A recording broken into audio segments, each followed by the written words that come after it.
પાણીના છાંટા ઉડાડવામાં આખામાં બધે ઉડાડ બધે પલાય આમાં છાંટા ઉડાડી સીધું રાખો એમ ઉડાડો ચલ આ ઉડાડ પલાય તમતાર બધી બાજુ ઉડાડ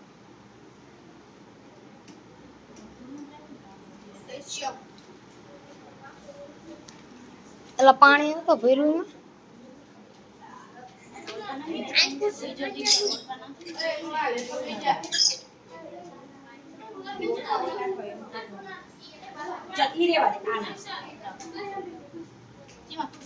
શાંતિ રાખો ગળે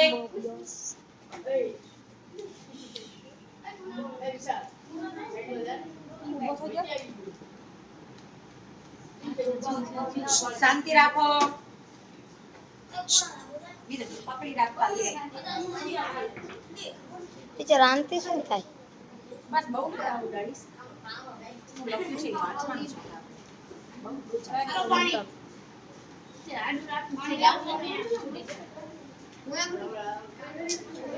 એલા પાણી શું લે લાયો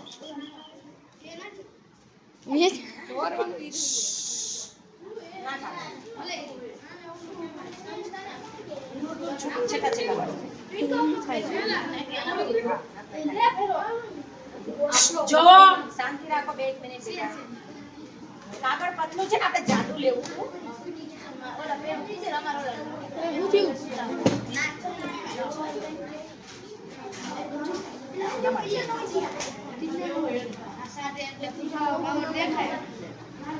પછી શું લખાય છે જો લખાય છે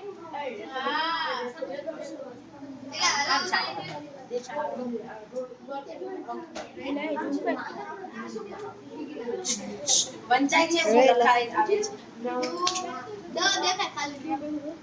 આપણે કાગળ જાડું લીધું હોત ને તો બહુ મજા આવે આ જો દૂધ દેખાય એલા એ આમ દેખા ટીચર વિડિયો આવજો જા એ બધું દેખાય છે શું દેખાય છે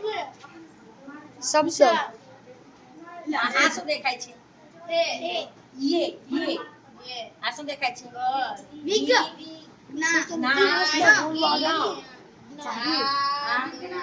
है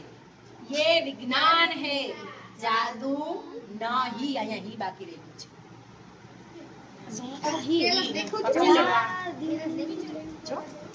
ના જાદુ થી પહેલા લખ્યું છે હા પહેલાથી લખ્યું હોય બરાબર અને અહીંયા શું દોરેલું છે બરાબર કાગળ થોડું પતલું છે એટલે થોડું આપણને જોવામાં ઉડે છે પણ વિડિયો દેખાય છે તમને દેખાય છે ये विज्ञान नहीं ये विज्ञान है जादू नहीं ચાર્ટ પેપર માં આવી રીતે તમે ટ્રાય કરજો બરાબર સમજાય છે તો શું થયું આમાં શું લીધું હોય છે મેં શેનાથી લખ્યું હોય છે ઓલું ભૂકીનું આઈને શું કહેવાય ફિનોપ્થેલિન અને આમાં છાંટ્યું એ શું છે ભૂકીનું શું છે એસિડ કે બેઝ બેઝ છે એસિડ કે બેઝ સમજાણું હવે ફિનોપ્થેલિન કોની સાથે રંગ આપે છે બેઝ સાથે સમજાણું ફિનોપ્થેલિન બેઝ બે ભેગું થયું એટલે શું થયું કલર આવ્યો પડી ગઈ એટલે ખબર પડી કે આપણે બેઝ છાંટ્યો પહેલા આપણે આ બેકિંગ સોડા જ છાંટ્યો પણ એનાથી બહુ એટલું ઇફેક્ટ ના આવી એટલે આપણે શું કર્યું ભૂકીને આપણે છાંટ્યું તો તરત જો કલર આવ્યો ને એમાંય આવત જ ને પણ વાર લાગે તો સમજાઈ ગયો એસિડ હવે એસિડ છાંટો તો શું થશે કલર એસિડ છાંટશો તો કલર ગુલાબી રંગહીન થઈ જશે ખબર પડી જાય કારણ કે એસિડ બેઝ સરખું થાય તો તટસ્થ ગરમ થઈ જાય ને ચલો